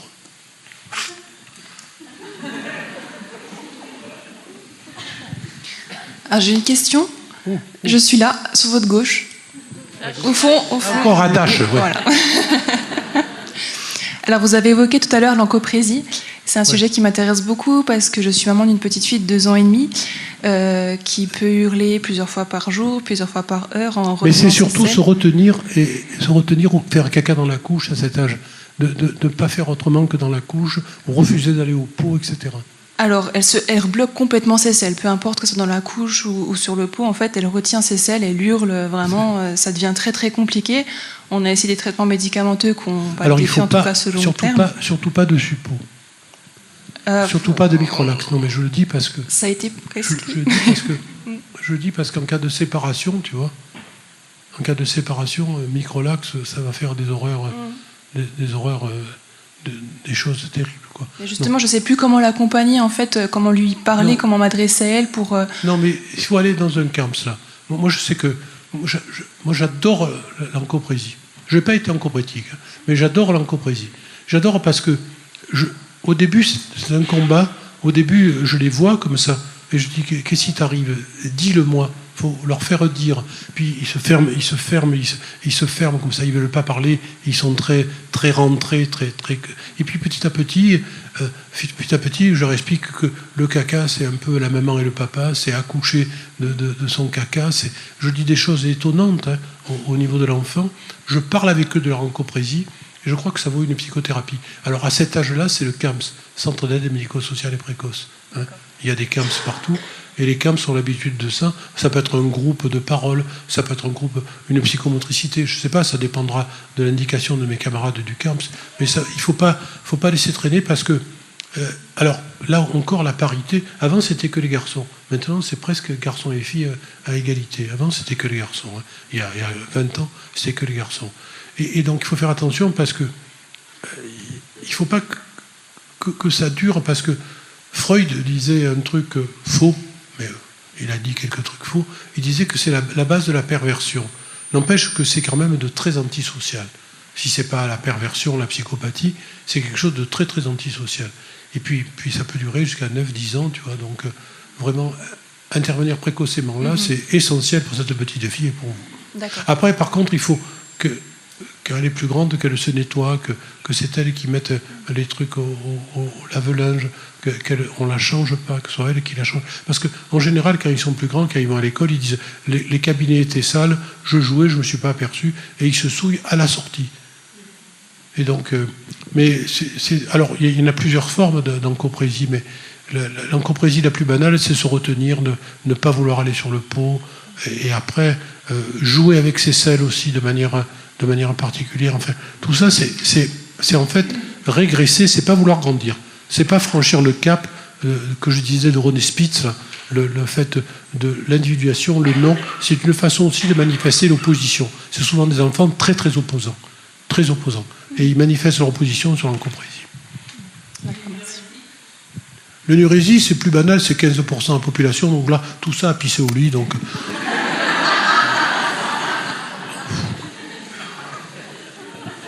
Alors, une hérésie, pardon, j'ai dit une bêtise, une hérésie nocturne, une hérésie diurne, anxiété, psychothérapie. Bonjour, moi j'ai une question. Vous avez parlé des jeunes qui sont en fragilité depuis la pandémie. Donc dans les classes en ce moment, à partir du collège, il y a 1 ou 2 élèves par classe à peu près qui est en phobie scolaire. Ça découle un peu sur les autres. Donc quand on est face à des enfants qui subissent pas de harcèlement, qui a priori n'ont pas de problème particulier, mais qui sont quand même très très anxieux de par tout ce qui se passe autour, enfin comment nous, à part en étant optimiste, mais sur des jeunes qui ont 14-15 ans, comment on peut faire pour les aider en fait ? La phobie scolaire, le refus scolaire anxieux, regardez les deux termes comme ils sont différents. Phobie scolaire, ça veut dire peur, et refus scolaire anxieux, c'est la part d'anxiété. L'anxiété, il faut qu'on définisse ce qu'est l'angoisse, ce qu'est l'anxiété, ce qu'est le stress. L'anxiété, c'est quelque chose qui fait peur, qu'on peut connaître. Un animal, une situation, une maladie. On a peur de quelque chose, de quelqu'un, ou on n'a pas. Le stress, c'est un truc anglo-saxon, c'est du comportementalisme. C'est stresser devant ou le traumatisme, etc. L'angoisse, c'est quelque chose d'indéfini. On ne sait pas, on est mal, on a peur, mais on ne sait pas de quoi. Donc l'angoisse, en crescendo, alors les philosophes n'ont pas réfléchi comme les psys. Freud a mélangé d'ailleurs dans ses écrits, on voit que parfois il mélange angoisse et anxiété, mais par exemple Heidegger dit que en fait l'angoisse c'est ce qui rend libre, le néant, l'existentialisme, Sartre, etc. Donc vous voyez, donc il y a des positions très différentes selon d'où on parle, quoi. Bon, une fois que j'ai dit ça, je réponds à votre question. Pour moi, la phobie scolaire, c'est évidemment une angoisse de séparation, mais c'est surtout la peur de l'école. La peur de l'école. La peur de rentrer à l'école. C'est-à-dire, quoi que tu fasses, tu ne peux pas les faire rentrer à l'école. Alors, pendant les vacances de la Toussaint, pendant les vacances de Noël, ils disent « je retournerai à la rentrée », puis ils ne rentrent pas, quoi. Alors, ils ont mal au ventre, mal à la tête et des vertiges. Il y a des signes précurseurs. Ça a une chronologie, la phobie scolaire.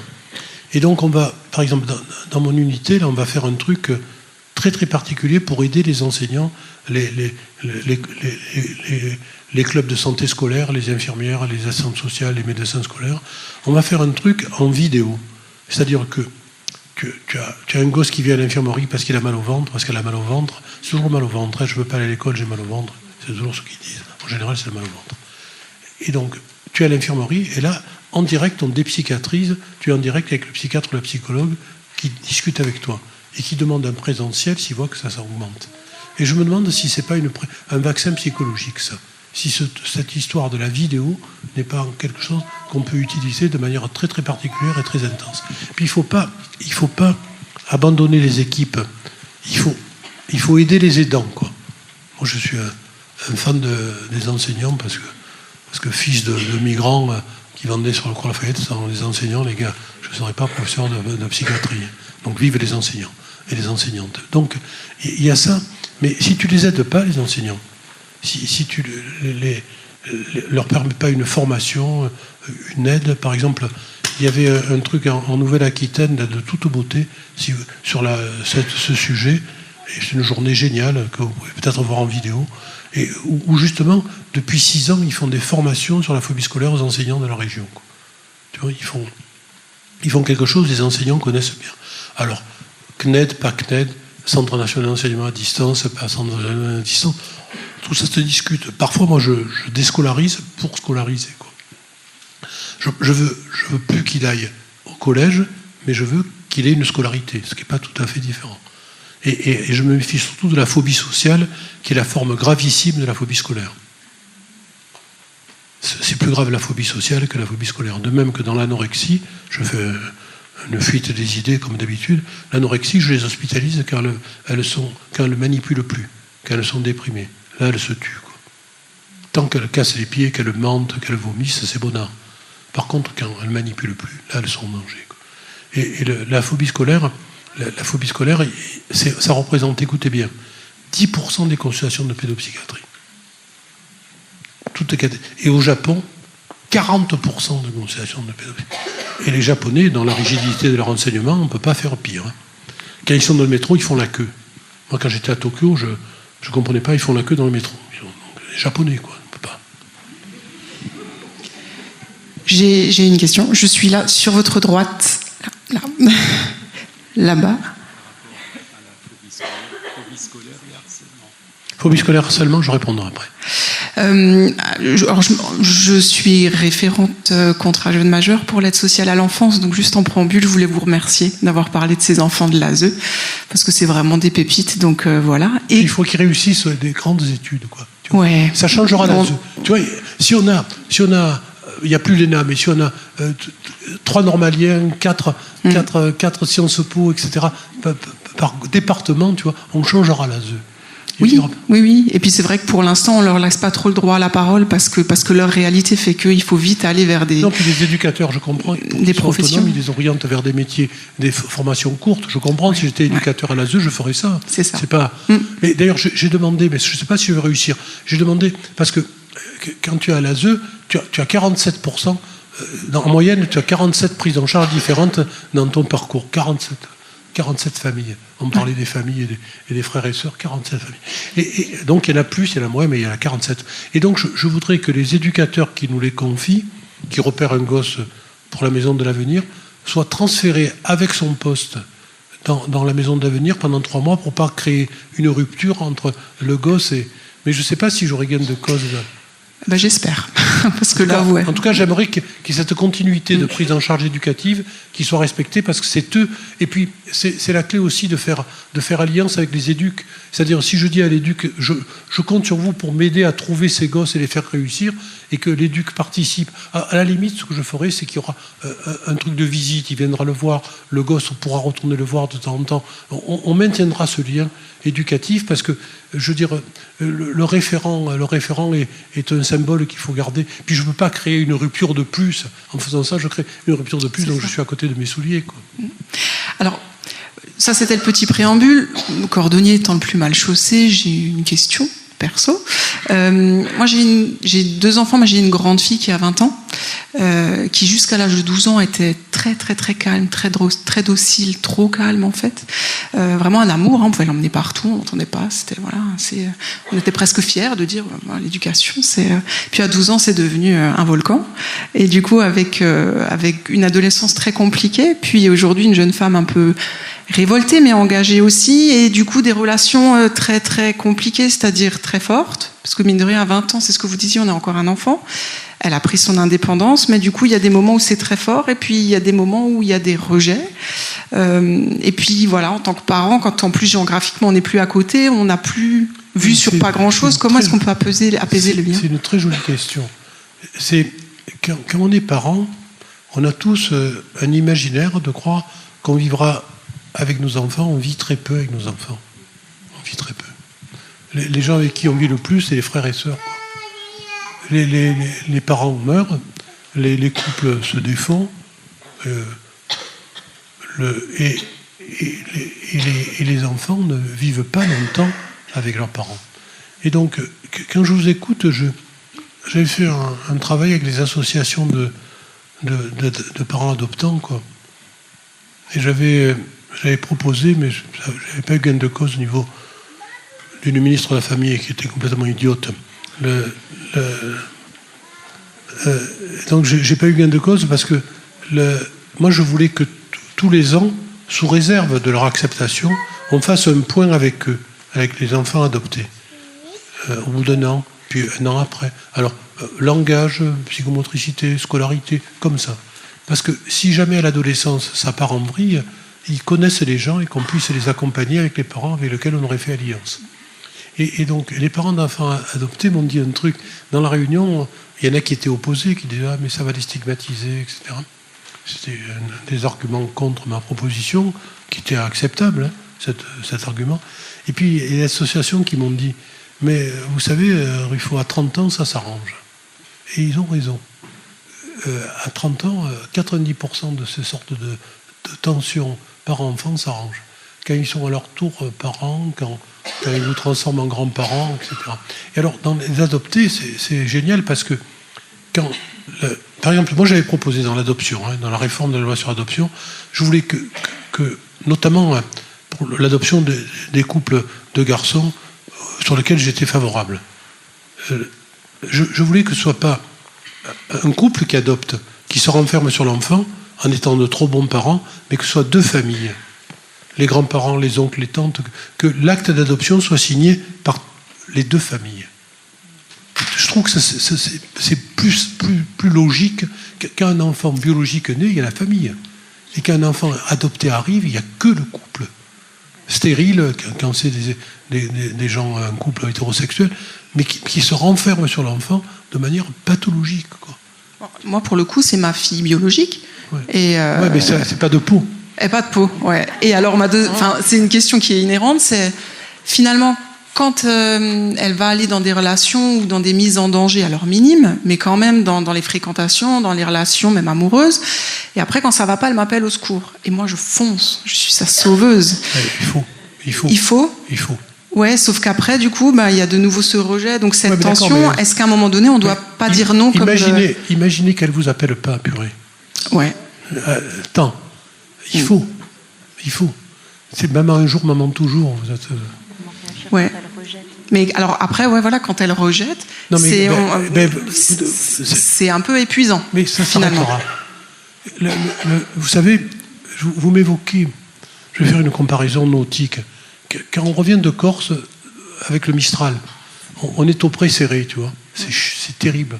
On tape, le vent monte, on réduit la toile et on tape. Puis on arrive au bord, dans la côte, on engolfe et là, c'est un grand largue. Mais pendant 15 heures, 20 heures, on a morflé avec le Mistral en pleine tête, quoi. Et c'est ça. C'est une remontée au pré serré, ce que vous êtes en train de faire. Vous montez au pré serré en espérant que bientôt le vent sera plus favorable. Pré bon plein au début, puis grand largue, et puis... Ok. Merci. Bonsoir, monsieur Ruffo. Je suis du côté de Dache, au nord. Oui. Je suis là. En fait, je voulais vous demander Lorsqu'un enfant est en échec scolaire et qu'il est pourtant encadré, accompagné, qu'il acquiert une compétence très bien et même des fois très difficile et qui finit très vite et très souvent par l'oublier et du coup il devient en échec scolaire. Comment vous pouvez expliquer ça? Ouais, en fait, dans l'échec scolaire, ce qu'on néglige trop souvent, c'est que l'enfant souffre de son échec, quoi. Et on réagit en termes rééducatifs. Mon épouse est orthophoniste, je ne suis pas contre l'orthophonie, mais on réagit en termes éducatifs, rééducatifs, cours particuliers, etc. Et on ne tient pas compte de la dimension de souffrance psychique de l'enfant, quoi. Et moi, je suis très très attentif à ça, en disant que, par exemple, l'école de la deuxième chance à Marseille, c'est des loups-garous qui n'ont rien fait en classe, qui ont tout échoué, qui à 24 ans rentrent à l'école de la deuxième chance, reprennent des études, et 70% sortent avec un diplôme. Donc, vous voyez, quand tout n'est pas joué, c'est le thème de la soirée, rien n'est joué, quoi. Et donc, il échoue, d'accord, il est mal, mais il va réussir, quoi. Par exemple, entre nous, s'il est plombier, c'est mieux que d'être sociologue. Et après, il faut faire attention aussi à ne pas le mettre... Par exemple, c'est une discussion que j'ai souvent avec les parents. Par exemple, si la commission éducative des enseignants propose une ULIS, une classe adaptée, avec les mêmes enseignants pendant 2-3 ans, une AVS, tu vois, et un PAI, enfin, tout un bazar qui l'aide. Et les parents disent, ah non, je préfère qu'il reste en classe normale ou je vais dans le privé, hors contrat, pour qu'ils maintiennent une scolarité. Pareil, en troisième, quand il y a le problème circuit général, technique et pro, quoi. Tu vois, redoubler la troisième, c'est une horreur, quoi. Tu vois, parce que d'abord, ça marche pas mieux, et après, on repart à la case départ. Et donc, il faut que... je veux dire que un enfant en échec, c'est peut-être, j'allais dire, un des plus beaux moments de parentalité, quoi. C'est-à-dire que l'enfant n'est pas l'enfant imaginaire que tu as imaginé, c'est pas l'enfant dont tu rêvais, d'accord, mais justement, c'est celui-là qu'il faut aider. Quand tu as 3 enfants, je vais prendre un exemple, tu as une fille qui sait que tu aimes l'opéra, qui te fait une surprise et qui t'amène voir du Verdi à la Piazza Bra à Vérone, tu vois, et qui en même temps te fait manger le riso alla marrone avec ce grand vin du pays. Et en même temps, après, et puis qui réussit tous les concours imaginables que tu peux rêver, que toi tu rêvais. Parce qu'on fait faire à nos enfants les études qu'on n'a pas faites. Moi, je suis l'exemple typique. Donc on fait ça. Et après, tu as un autre gosse, par contre, qui fume un peu de hashish, qui fait rien, qui est toujours mauvais, qui est assez violent, qui est insultant avec toi. Et donc, je les aime pareil, c'est mes enfants, que dalle. Tu ne peux pas le voir, quoi, lui. Eh ben, c'est avec lui qu'il faut faire l'effort. C'est avec lui qu'il faut faire l'effort parce qu'il le comprend, quoi. Parce que lui, il le comprend. Et sa souffrance est aggravée par son défect. Sa défaillance crée la souffrance. Et donc, c'est ça, être parent. C'est quand c'est pas facile, pas quand c'est facile. Je reviens à la question que vous me posez sur le harcèlement. Phobie scolaire et harcèlement. Le pire, c'est le cyberharcèlement. C'est pire que le harcèlement. La claque, tout ça, c'est pas sympa. La bousculade, c'est idiot. Mais le cyberharcèlement, c'est répétitif. Et j'ai un conseil à vous donner, à toutes et toutes. Moi, j'ai fait... je fais souvent des réunions pour le harcèlement dans les collèges et les lycées pour discuter avec les enseignants et les enfants, quoi. J'étais il y a quelques années à Bastia, dans un lycée professionnel, où le harcèlement est plus vif que dans les lycées généraux, hein. Et donc j'étais avec Francesca Serre, qui a écrit ce bouquin qui a eu le prix du premier roman du monde, là. Elle a menti sauf sur les ailes. Je me suis régalé. Ce roman permet de comprendre le cyberharcèlement. En plus, au milieu, il y a un autiste, donc il a bien fallu que je mette mon grain de sel, tu vois. Mais je me suis régalé, et je crois que bien comprendre ce qu'est le cyberharcèlement permet des mesures de protection, quoi, avec la notion d'ambassadeur, des gosses qui défendent le gosse attaqué, tu vois.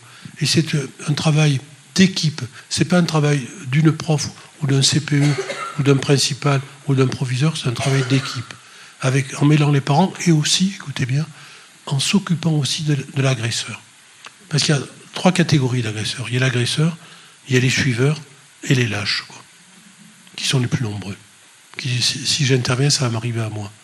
Tu vois, c'est le centre mou, quoi, tu vois. C'est terrible. Donc, et l'agresseur est souvent maltraité. L'agresseur, lui, se venge de ce qui vit au domicile. Si tu traites pas, si l'agresseur, par bonheur, reconnaît son agression, la victime est guérie, quoi. Sinon, elle se croit coupable de ce qu'elle croit qu'elle mérite. Oui, c'est ça qui est terrible. Excusez-moi, je voulais juste encore, toujours du côté de Dash, vous poser une question qui me harcèle justement. C'est harcèlement, ça vient de herse. Herse, c'est couper, c'est pas. Oui. J'aimerais savoir en fait, quand un psychologue vous dit de lâcher prise, qu'est-ce que ça veut dire? Lâcher prise, ça veut dire que le combat sur un symptôme, par exemple.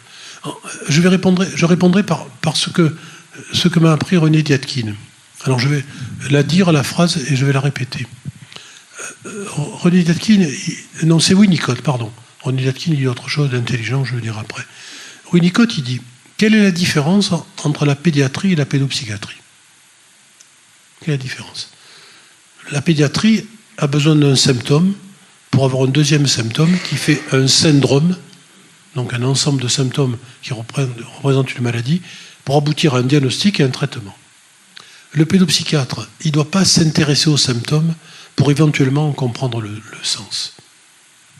Et René Diatkine ajoutait sur un travail qu'on avait fait ensemble pour qu'on progresse un peu tous et toutes lorsqu'on était en formation avec lui. Et il dit, tant qu'on n'a pas renoncé à l'ambition de guérir, on risque toujours à vouloir à celui qui n'évolue pas. Tant qu'on n'a pas renoncé à l'ambition de guérir, on risque toujours d'en vouloir à celui qui ne se laisse pas guérir. Tu vois, c'est ces 2 phrases qui sont importantes. Le lâcher prise, ça veut dire, tu te souilles, je vais pas aller à fond là-dedans, quoi. Ça me désole, ça me dégoûte. Et puis, parce que, qu'est-ce qui se passe? C'est qu'on éprouve une culpabilité énorme d'un sentiment de rejet qui apparaît. Le rejet qui est dévastateur et qui est perçu par l'enfant, qui manifeste un symptôme d'opposition. Tu vois, donc tout ça, lâcher prise, c'est de laisser-la faire, ne vous occupez plus de ça, laissez-la se nettoyer, etc. Je pense parle pour les encopratiques plus grands. Avant, pour les plus petits, il faut vraiment des groupes, il faut un camp, il faut vraiment dire... Lâcher prise, c'est aussi pouvoir dire « j'y arrive plus ». Et d'ailleurs, on me pose souvent la question, quand consulter un pédopsychiatre? Moi, j'ai une grande confiance avec les parents. Quand les parents viennent, c'est jamais pour rien, quoi. Alors parfois, ils disent pas. Parfois, ils disent rien, ils viennent pour... Parfois, j'ai même des gosses qui n'ont rien. Alors ça me plaît, parce que là, j'aggrave jamais les normaux, tu vois.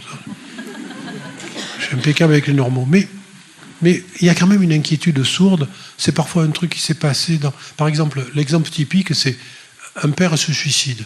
Tu as un père qui se suicide, et après, tu as un enfant qui a un peu des troubles de l'humeur. Tu dis, est-ce que c'est pas héréditaire? Et là, tu consultes sans dire le suicide du père, quoi. Et quand moi, je vois l'adolescent seul, je dis, tu as un grand-père? Non, il est mort. Il est mort comment? Oh, bah, il s'est pendu. Fais rentrer ta mère. Ressors. Je dis, madame, c'est votre père qui s'est pendu, c'est pas votre fils.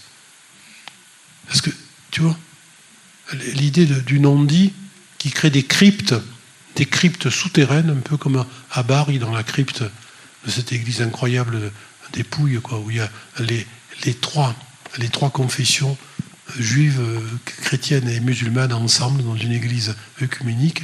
Et il y a à Bari, quand vous irez, un truc incroyable, il y a le premier tag. À la première croisade, il y a un croisé qui a fait une croix. Il a tagué le mec. On a gardé la croix du croisé. S'il vous plaît. Ah. Ouais. Ici, à votre droite, gauche, là. Oui. Je voulais rebondir à ce qu'a dit Madame, sur ce que vous avez dit, quand on est déçu par l'enfant. Oui, il le sait, ça, il le perçoit. Oui, mais comment on peut aider la maman? Quand la maman en arrive à dire j'ai rêvé de la voiture rouge qui roule vite et j'ai eu le jouet qui fait poète-poète. Non, mais moi, comment on peut aider cette maman-là? Si vous voulez, je vais. C'est anecdotique, mais vous allez voir comme c'est amusant. Donc, je ne fais pas une blague marseillaise, mais je réponds à votre question de manière légère. Une fois, ma consultation est attaquée par une avocate, ça attaque les avocats. Je veux voir UFO, je veux voir UFO, je veux voir. Mais il n'y a pas de rendez-vous avant, je sais pas, 2 mois, 3 mois. Mais c'est urgent, il comprendra, il faut que je le voie, etc. Bon, et finalement, elle cassait les pieds à la secrétaire que l'autre la met en plus, tu vois. La secrétaire qui est géniale, elle dit alors UFO, j'en peux plus. Voilà, laisse-moi tranquille, sinon je me mets à l'arrêt de travail, donc je ne voulais pas perdre la secrétaire. Non, donc je vois, alors elle rentre, que je suis contente, etc. Alors, je dis bonjour, et puis je vois une gosse de 16 ans. Alors, allez, dis-lui. Alors je dis, dis-lui quoi? Elle me dit, dis-lui quoi, la gosse? Je lui dis, qu'est-ce qui se passe? Pourquoi vous avez... Est-ce que tu as des idées noires? Est-ce que tu as un trouble alimentaire? Non, je vais très bien, monsieur, je suis excellente élève. Je suis en première, je vais faire Sciences Po, je dis d'accord, et je ferai, parce que j'ai des bonnes notes, je rendrai sans concours. Ta mère est contente, alors. Oui, non, mais dis-lui. Alors j'ai dit, dis-moi, j'en peux plus, dis-moi. Elle a dit, ouais, j'ai fumé du hashish. Ah bon, t'as fumé du hashish? Alors, ouais, j'étais à une soirée, j'ai fait ça. Je dis, oh, ça va. Tu étais obligé. Si tu fumais pas, on te prenait pour rien du tout. Et alors que ça t'a fait que dalle, j'ai fait ça, monsieur, ça m'a rien fait du tout. D'accord. Alors la mère, elle dit, mais dis-lui ce qu'on a fait. Alors je dis, qu'est-ce que vous avez fait? J'en ai acheté parce que j'ai fumé pour voir ce que ça faisait. J'ai pris la mère en psychothérapie. Donc, de temps en temps, dans l'excès d'amour, qui se transforme en excès de haine, c'est Othello, hein, c'est Shakespeare. L'excès d'amour peut basculer, quoi. Des fois, quand tu investis de manière amoureuse, on le voit dans les couples qui se déchirent, dans les séparations terribles.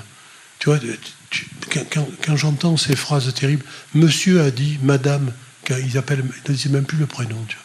Je dis, monsieur, vous avez vécu 13 ans avec madame, donc appelez-la par son prénom, et réciproquement, madame. Tu vois, parce que la haine, ça sert à rien, quoi. Ça sert à rien, la haine. La haine, ça sert à rien.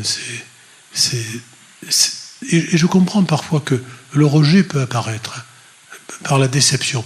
Mais la déception, il faut retourner la déception. Je suis déçu aussi par moi, puisque elle ou il me déçoit, quoi. Qu'est-ce qui me déçoit en lui qui met en apparence mes fragilités ou ma vulnérabilité? Qu'est-ce qui en moi fait que je ne supporte pas ça? Je prends un exemple. J'ai un truc très très compliqué en ce moment à gérer. Il y a un service universitaire à Paris que je connais bien et qui est un excellent service, vraiment un des services les mieux qu'on peut envisager pour le traitement d'un adolescent. Et il y a hospitalisé dans ce service le fils d'une de mes anciennes internes qui m'appelle. Et je suis très ennuyé parce que je ne sais pas quoi faire. Je ne sais pas quoi faire. C'est un cas très très compliqué, très difficile. Et elle m'appelle un peu comme au secours, parce qu'ils lui ont dit des choses intelligentes, réelles, organisées, sensées. Et moi, je vais faire dans le n'importe quoi pour la relancer, tu vois. Un autre exemple terrible. Une amie de notre famille a une insuffisance respiratoire et elle est hors jeu pour être greffée. Elle ne peut pas être greffée. Je vais lui mentir, quoi. Je vais lui dire que sans doute on le mettra sur la liste. Donc c'est pas bien ce que je dis, hein, c'est le mentir vrai. C'est Aragon à l'envers, tu vois. Mais je crois que si tu donnes pas des voies de traverse aux gens, tu tombes sur du dur, du lourd, du culpabilisant. Parce que les deux sont malheureux. Le gosse rejeté et la mère rejetante. C'est le malheur, tu vois. Et donc, vraiment, il faut chercher ces vulnérabilités. Alors moi, quand j'en ai plein, c'est facile pour moi. Les vulnérabilités, j'en ai des tonnes. Et donc ça m'aide un max, quoi. Mais il y a des gens qui ont enfoui de manière névrotique les vulnérabilités, qui les ont enquistées, tu vois, qui les ont planquées. Parce que ça fait mal aussi à soi. Donc, ce que je peux vous dire, quoi. Mais moi, je crois que dans ces cas-là, la boutade, c'était l'avocate agité, là, mais la psychothérapie de quelqu'un qui vit ça est nécessaire, utile. Parce que imaginez que sur un rejet, après, il y a un acte suicidaire qui suit chez l'adolescent. Je ne sais pas si vous vous rendez compte de ce que ça donne après. Comme non, lorsqu'un adolescent se suicide, ça m'arrive, ça arrive. Il faut que, avec les parents, les accompagner jusqu'au moment où ils disent il ou elle n'aurait pas dû, quoi. Mais ça met parfois 15 ans. Moi, j'ai un suivi comme ça d'une jeune fille qui s'est suicidée, dont j'ai continué à voir les parents depuis 15 ans. Et au bout de 15 ans, ils ont dit on lui en veut de ce qu'elle a fait. Et il commence à aller mieux. Mais tu vois, pendant 15 ans, ils ont été coupables. Tu vois, donc c'est pas simple. C'est pas simple, votre question est j'aurais dû la garder à l'aparté. Allez. Mais j'ai une question. Oui. Je suis au fond. En fait, j'ai eu un petit garçon il y a maintenant 8 mois. Et, il a quel âge? Il a 8 mois. 8 mois. Et je l'ai eu seul. Et je me pose la question tous les jours de si c'est possible que je subvienne... Qui est papa? À 8 mois? Il a quel âge, vous avez dit? Il a 8 mois. Bon, il pose des questions, comment? Il pose pas encore de questions. Hein? C'est moi qui me les pose. Ah bon, parce que lui qui pose une question à 8 mois, j'ai dit, on va le publier. Donc... Non, j'ai dit, mais moi, vous avez le temps. Tous les jours la question. Vous avez le temps. Ouais. Attendez qu'il vous les pose, les questions. Je réponds à ça. C'est une question qui est un marronnier, comme disent les journalistes pour moi. Quand c'est qu'il faut que je lui dise que j'ai eu cet enfant avec une relation amoureuse, le père ne voulait pas, il est parti. Bon. Moi, je voulais cet enfant parce que j'avais 38 ans, que j'avais une endométriose, que j'avais dit que je pouvais avoir un enfant. J'ai arrêté la pilule. Bon, enfin, voilà. Donc je voulais cet enfant. Déjà, ce qui compte, c'est que vous vouliez cet enfant. Déjà, il sera rassuré par le fait que vous le voulez. Après, il faudra lui parler de son père. En lui parlant de choses favorables, pas défavorables. En idéalisant l'image paternelle. Il était très bien, mais tu sais, il n'était pas prêt.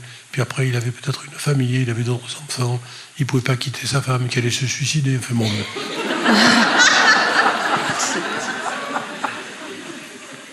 Donc, vous créez autour de ce petit enfant quelque chose qui... Après, le mieux, c'est de se recomposer, d'avoir un amoureux, quoi, qui serve de substitution. Moi, j'ai envie de prescrire souvent des amoureux aux femmes isolées. Ça doit être remboursé par la Sécu, ça.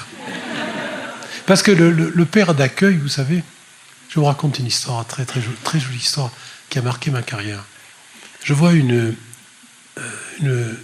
jeune fille, grande hystérique, quoi, qui m'est accompagnée en consultation par ses parents. Donc elle fait des vertiges, elle tombe en catalepsie, etc. Et je la vois et je tiens bon, tu vois, je tiens bon. Et puis d'un coup, elle va mieux, quoi. Et donc la mère me dit, écoutez, c'est merveilleux, elle fait plus de vertiges, etc. Je dis, tant mieux pour moi. Tant mieux pour moi, j'en pouvais plus. Je rêvais qu'elle rate le rendez-vous, mais elle ne ratait jamais. Hein. Et puis la mère me dit, écoutez, c'est tellement merveilleux que je vais vous amener mon fils. Je dis, oh non. Je dis, non, purée, non. Je dis, vous croyez Elle a même un gosse et je vois un gosse complètement normal, quoi, à la différence de sa sœur, sympa comme tout. Alors je dis, bon, écoute, pourquoi ta mère m'envoie? Parce qu'elle m'a dit que vous aviez quelque chose à me dire. Je dis, non, j'ai rien à te dire. Elle m'a dit que je te vois. Ben, je t'ai vu, tu diras à ta mère que je t'ai vu.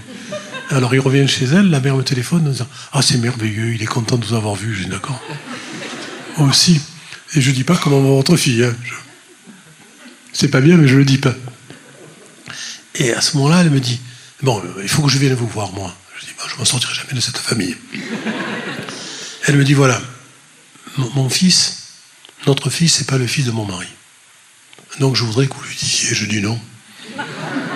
Je vais pas dire ça à votre fils. Oh ben revoyez-le. Maintenant que je vous ai dit ça, c'est un poids que j'ai en moins. Oui, d'accord. Et votre mari, qu'est-ce qu'il en pense? Mon mari, il aime. Il m'a rencontré quand j'étais enceinte du père biologique. Et il aime ce garçon comme son fils, qui porte son nom, etc. D'accord. Et mon mari dit qu'après tout, ça n'a aucune importance qu'il ne soit pas le père biologique. Je sais bien. Vous féliciterez votre mari pour son humanité et son talent. Et le gosse revient me voir.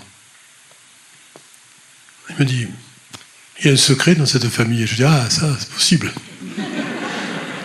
T'as qu'à demander à ta mère. Et il sort. Et la mère, elle revient me voir, elle me dit, c'est merveilleux. C'est merveilleux, il m'a parlé. Et son père, mon mari, lui a dit. Voilà. Et le gosse revient me voir en me disant, bon, faut que je le voie, là, le donneur de graines. Je dis, ben, on va essayer. La mère, je dis, vous savez où il est? Oui, oui. C'est un avocat d'affaires parisien, c'est pas Sarkozy. Hein. Donc, c'est un avocat d'affaires parisien. Et donc, il lui téléphone et l'autre lui donne rendez-vous. Non, voilà, j'ai 3 enfants. Je ne souhaite pas que tu apparaisses dans notre vie, mais je suis content de te voir. Et voilà, oui, j'ai aimé ta mère, elle était belle comme tout, mais j'avais une autre vie par ailleurs, et je suis mal comporté, voilà. Et le gosse revient me voir. Il me dit, bon, j'ai vu mon père, il est sympa. Il est sympa. Il est intelligent. Il est intelligent. Mais je sais aussi pourquoi je suis chauve comme un caillou, parce que mon vrai père a des cheveux comme tout, et là, moi, je commence à avoir une tonsure comme l'autre qui est chauve comme un caillou. Donc, mon père, il est chauve, et moi, je vais être chauve. Mais par contre, mon père, c'est celui qui m'a aimé et qui m'a accompagné. Basta. Donc, c'est ça la réponse. Allez, oui. Encore oui. Une, après je crève. Hein, je suis là. Je vous aviez commencé à distinguer entre la phobie scolaire et le refus anxieux scolaire. Je voudrais bien voulu que vous développiez un petit peu le deuxième, la distinction que vous faites entre la phobie scolaire et le refus anxieux scolaire, et si vous préconisiez la Non, c'est la même chose. Pour vous, c'est la même chose. C'est la même chose. Ok. Ce que je fais comme différence, c'est quand tu es pauvre, tu décroches, et quand tu es riche, tu as une phobie scolaire. Ok. Merci. Il y a les décrocheurs et les phobies scolaires. Bon, écoutez, en tout cas, je vous remercie de vos questions. J'espère que je ne vous ai pas trop embêté. Je vous remercie de votre écoute et voilà, merci beaucoup.